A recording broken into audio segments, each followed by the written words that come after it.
first YouTube video, and I think I should start by doing the intro, what people say, like, hi guys, my name is Priska, welcome to my YouTube channel. Subscribe. Well, I need subscribers actually. I'm actually very new here. Well, I'm here to just, talk about a few stuff. I watched the video yesterday, and I don't know if some of you guys have seen it. American Mother, The Family Next Door, or something like that.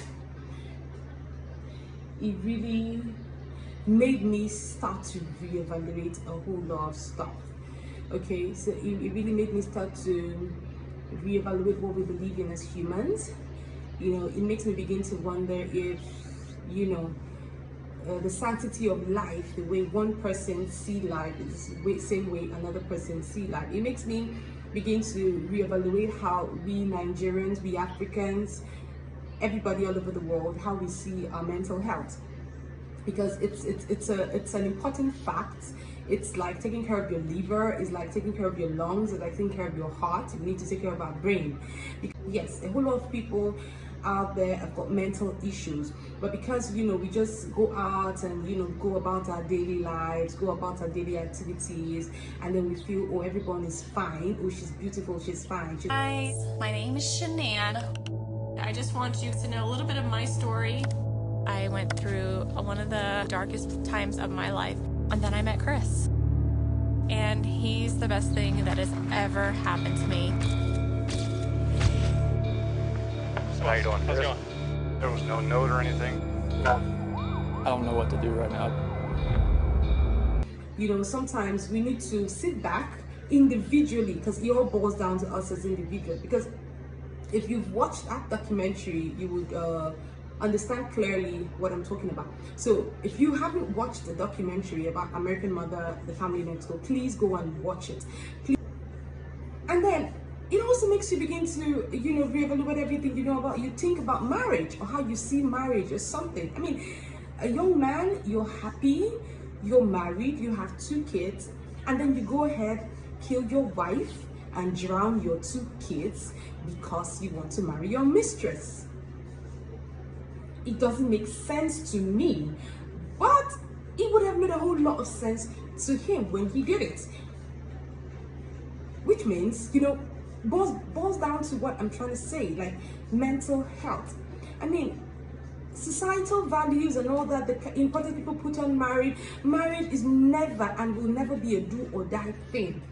I just keep asking myself this question, like, how? Okay, so it's more like, it's not why. I don't think I would ask why he did it. I think my question, when it has to do with that issue, is how? How did you guys get there? I mean, how do 2 people who are so much in love, 2 people who had like a great life together, kids, flashy life all over social media, happiness, posting pictures, and everybody is like, oh my god, she's happy, he's happy, they're happy together, they're married, they have kids, they're traveling the world, going on tours.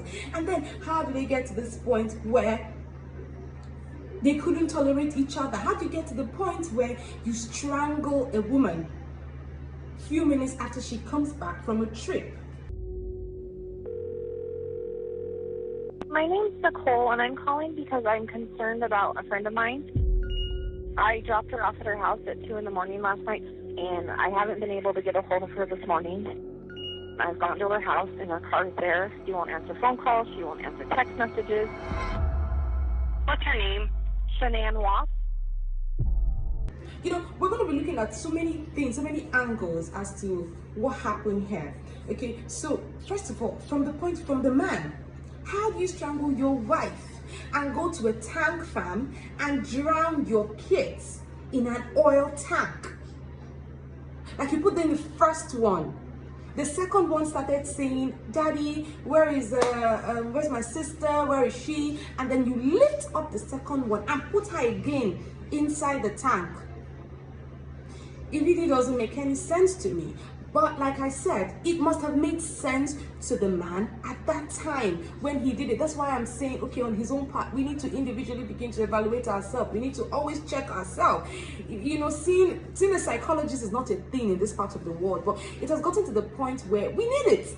It's a thing because there are so many mad people who are walking around. Now, on the part of the lady, on the part of the woman, okay, I'm not, I'm not judging her. I'm not trying to lay blames or something. She's a victim and all that. But as a lady, like, you know when these things begin to happen. They don't just begin to happen. There are signs.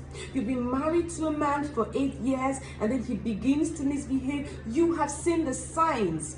All along, she was so engrossed in social media. Sorry to say, but that's my view on that issue. Like, she kept on posting pictures. She kept on posting happy pictures, happy family. Everybody who saw it on your outside were like, oh my God, like, she's having it good. She has a husband. She has 2 kids. Oh, she travels here. She travels there. She talked about buying her first house at 25. She was apparently doing well for herself. And then she kept putting all these things out on social media. And people from the outside, that was what they could see. They could see that this lady was balling, like she was having fun.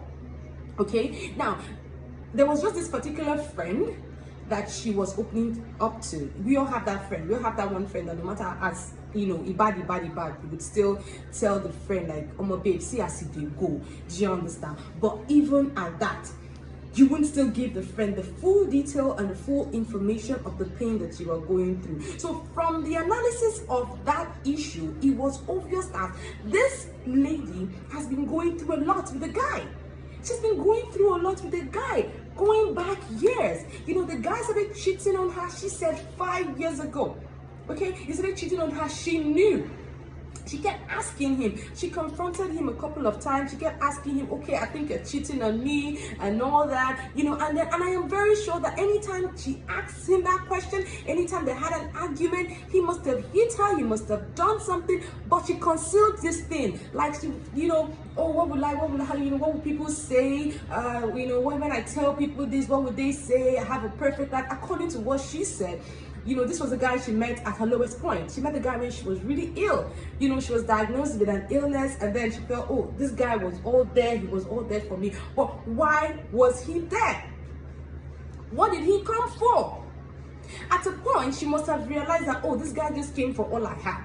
This guy came for my money, because it was obvious she was the one doing the most. She had money, she had her house, she had a job, It was so obvious that, okay, I mean, at some point she realized that, but she was scared of, the uncertainties of life. Oh, what would happen when I leave? Well, when I leave, will I find someone to love me? Oh, I already have kids for this guy and all that stuff. And she was even pregnant. How do you strangle your wife who is 5 months pregnant for you? Like, ladies, how do you get there? So what I'm saying, my point is, do not let it get to that level. We see these signs. Sometimes we just try to turn a blind eye. Sometimes we just try to just shove it under the carpet. Oh, he's gonna change and stuff like that. There's gonna be a miracle. But the truth is, no man or no woman will wake up one morning and change. I don't know if it's just my school of thought, but I feel from the onset, okay, a man who would kill you, that wasn't the first time he strangled her or tried to strangle her. That was not the first time. He has been doing it. A man who would wake up and strangle you must have been doing things from the onset, must have been doing things to you. She mentioned that, each time she tried to talk to him about his relationship, like, she didn't want to talk and all that. That was what she told her friend. But she didn't mention to her because, at the end of the day, the police... I've done everything in my heart to make my family's life better. Don't eat turtle. Don't eat turtle. I got turtle. I think about, like, Did I cause this? Did I make her feel like you know, even when we're trying to be really, really open to another friend, we're not exactly 100% open. Okay, so she didn't even really, you know, she kept on saying things like, oh, he's having an affair, he doesn't touch me anymore, he doesn't look at me with love anymore, I know he's having an affair, he's not an affair for the past 5 years. She kept on telling the friend, and now that was what she was telling the friend.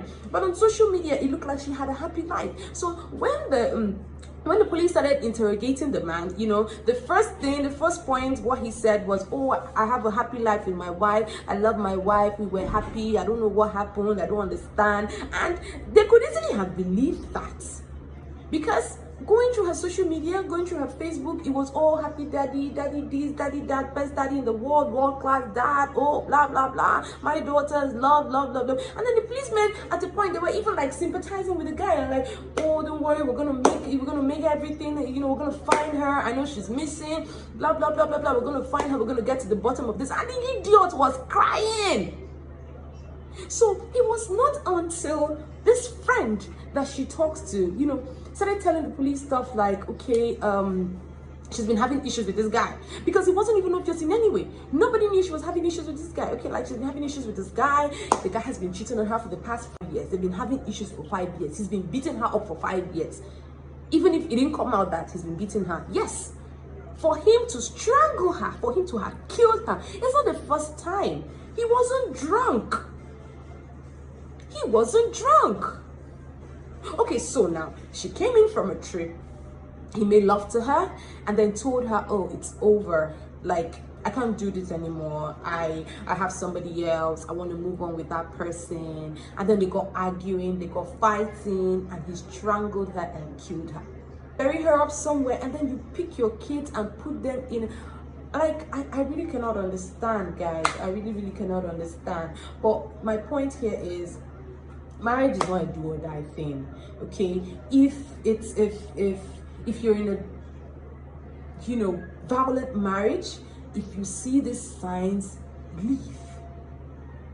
When you see the signs, a man who, you know, he beats you up mercilessly, he doesn't, he throws you, he doesn't care where you land, and then you're there posting stuff on social media like you're happy, like everything is going on fine. My sister, nothing is going on fine. Okay? Because he will kill you one day. Now look at this lady now, she's dead, her kids are dead. You know, what did they give him? A life sentence. Sorry, I was going to use the F word, but it's really painful. Okay, it's painful. So also, as individuals, we need to evaluate our health, because we need to evaluate our mental health. Not everybody is sane. Not everybody you see walking on the road, you know, is fine.